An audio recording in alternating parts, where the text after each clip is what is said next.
And you've now got 4 offices? Yeah.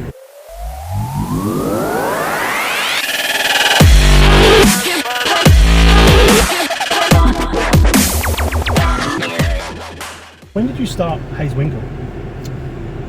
It'll be 6 years ago in March. We're opening up our 4th office as we speak. 30 full-timers, rent roll nearly at 900, organically grown properties. Wow. That's big. 900 is a lot. But you got to understand, when I owned Ray White, I bought all those rentals over. Yeah. So I was with Ray White for, say, about four years of business ownership. Okay. And I started Ray White Highton. So I was a top-selling real estate agent for about 3 years. Then around the 4th, 5th year, I went into business ownership. I started Ray White Highton with another guy, bought him out, employed Michelle Winkle as a PA, first job in real estate. Not many agents have been choked by their boss. No. I have. I've been choked. And we've been independent now nearly 6 years. Wow. And so Grace, who was your PA, is now a business owner. Well, she will be, yeah, when she pays us the money. That's fantastic. Michelle's in charge of the Highton office. I'm in charge of the Newtown office. Stacey's in charge of the East Geelong office. So these are all owners. We're company-owned real estate offices. I mean, we're only really in our infancy. Yeah. But yeah, me and Michelle have sort of majority shareholding in all the offices. Okay. But yeah, so what we're doing is we're locking. So I come from a business owner sense, not really a real estate agent sense. Yeah. So as a business owner, and you learn from your mistakes. You don't learn when you're flying high. You learn when half your team walks out on a Monday morning and you didn't see it coming. And then you go into your office, close the door and contemplate hanging yourself, which I've experienced.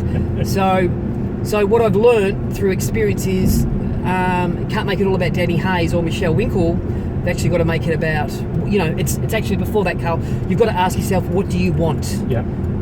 What do you want your life to look like 5 years from now, 2 years from now, 10 years now, and plan for that. But for me, putting out open OFI boards and doing open homes on Saturday and Sunday always had a short lifespan because I was always about the bigger picture. Yeah. So for me, still doing that after 13 years of real estate, I just in real estate. I had to move on and into other areas. Sure. Because it's grueling. I mean, that stuff's grueling. Kids miss out on their dad or their mum, and you don't get to sporting events, and you don't get to see them swim because you put together a deal, or how's this one? And agents will relate to this. You're having a great Saturday afternoon barbecue with friends. You get a call, and the buyer pulls out of a deal.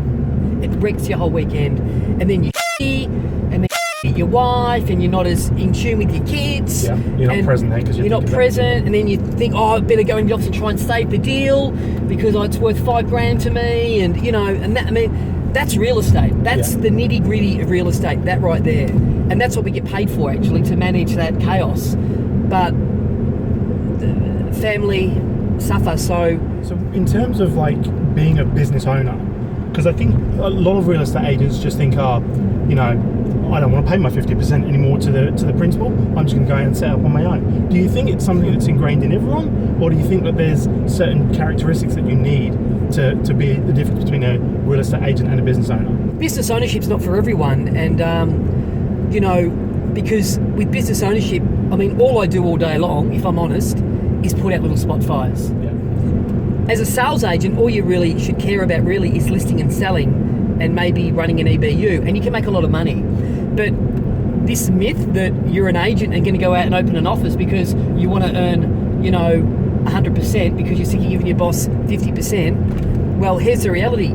Let's say you are on a 50% comp split, then your boss pays your superannuation on top of that, which is 8 or 9%, so they end up with 61, and then out of that's probably another 5 to 10%. The boss would be lucky to end up with 20 to 25%. And that's running a very good agency. Franchise fees, I mean, there's all these little hidden costs with running an office. But if you get the formula right, and if you persevere, you can earn, I feel, a lot more money. I mean, just last night we were talking about employing an operations manager, someone to actually deal with,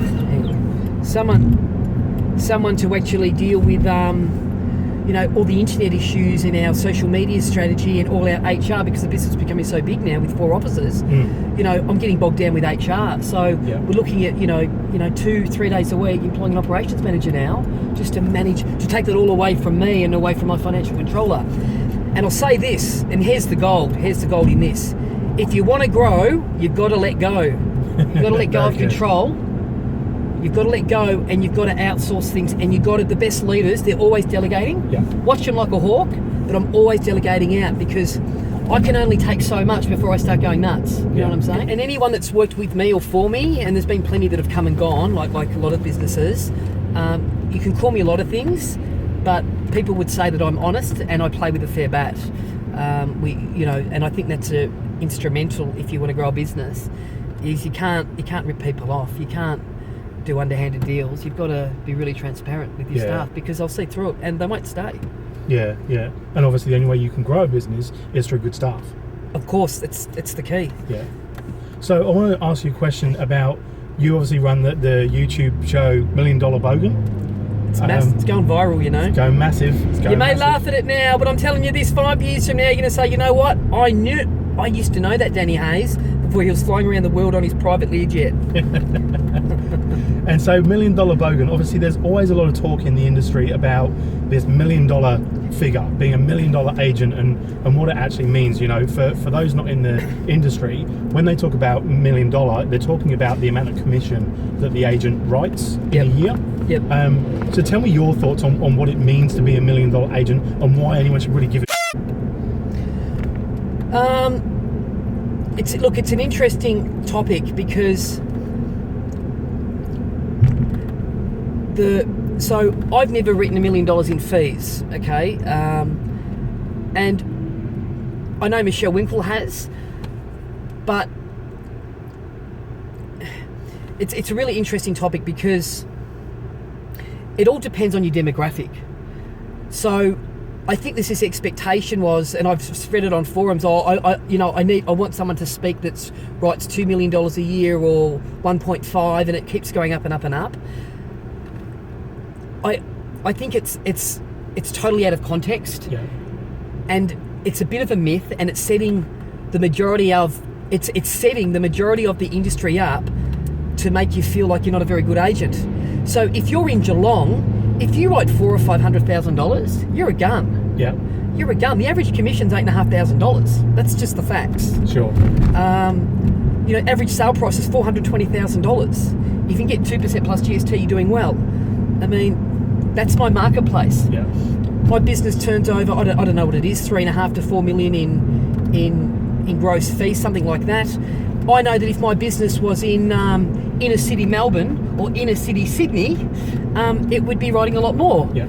If I can get a guy in my office to write $350K a year, and he can take home $150,000 and work a 45-hour week and have 1.5 to 2 days off a week, where the average income in Geelong is $49,000 and he's getting $150K. He's doing brilliant. He's doing great. Yeah. That's a pretty good lifestyle. Some of the top agents, these guys that are writing millions, in regards to work ethic, I don't think there'd be much of a work ethic difference between someone, I'm looking at my demographic, Geelong, that writes 500 or 600K to someone that writes 2 million. It's just where you are, and it comes down to house prices, you know what I'm saying? Yeah. So it's, I just think you've got to be cautious with that stuff, and don't, if you're writing 300, if you're in year 2 or year 3 and you're writing 300 grand, you're doing good. Yeah. You're doing okay. So take that on board. That's genuine sentiment that you're doing good. Okay, so chill out, calm down. So in terms of like your business and the future for Hayes Winkle, what are your, without obviously unveiling everything, what are your plans? What do you hope to be looking back on in say 5 years' time? Well, the main goal is to avoid bankruptcy. What's the goal? What's the plan? The big picture plan, or just? Yeah. So I mean, do you have like a goal in terms of number of offices or revenue figures or anything like that? No, it's my goal really is to live a really good life and to travel a lot. Yep. And to have fun and to capture as many moments as I can with my kids and with my partner and with the team. So I'm driven, and sure, I want to grow the business, but it's secondary to your lifestyle goals. Yeah, I'm in real estate to have a really good, fun life. This year I'm overseas 5 times, from everywhere from Indonesia to Iceland to Africa to the Philippines to Thailand. I mean, just holidaying, scuba diving, bucket list stuff. Yeah. I'm doing this stuff at 44, not at 64 or 74. Yeah. That's why I did the hard yards my first 5 or 6 years, and I did the 100-hour weeks. I kid you not. In terms of who you look up to, like who you admire, is there certain people that you sort of... Yes. Go for it. There's a couple. There's a guy... It's funny, when I was with the franchise, I had all these friends, and as soon as I left the franchise, they all disappeared, apart from one, and I'll say his name. His name's Damien Moore, and he owns Ray White Glen Waverley, and he's about my age, and he's been the number 1 office for Ray White, I think, for about the last 5 years. And he's a great guy. He inspires me. He's funny, and he always knows what I'm talking about. He always takes my call, and I can see why that guy is the leader of his business. So he's a great guy, Damien Moore. He's also into fast cars, although I'm pretty sure my car's a little bit faster than his. Look, I look up to people like Tom Panos, who's just a great, positive influence on many, many people in the industry. Because what I do is I surround myself with people that are super, super successful. Yep. Because that really is the secret to success. Because if you surround yourself with people like that, you actually become like that, and you don't even know it's happening. Yeah. It just happens. They say you're the average of the 5 people you spend the most time with. Absolutely, it's true. And so, yeah, I feel strongly about that. I think there's a lot of misinformation in the industry, and I think people want to complicate it to sell you something. And this is all about simplicity. Hard work, take some risks, and be likable. Hard work, take some risks, and make sure you're likable. You know what? Don't do another real estate training course. Go and do a course to develop your batshit boring personality. Do that. So I've just dropped Danny back at the airport now. I just wanted to summarise what he had to say in his chat. And for me, the most important thing was be authentic, be about yourself. Don't try and mirror someone else. You've got to live for you. It's your life, and you don't want to look back on it thinking that you've just tried to be something you're not. I think Danny's very true to himself. Some people love him, some people hate him.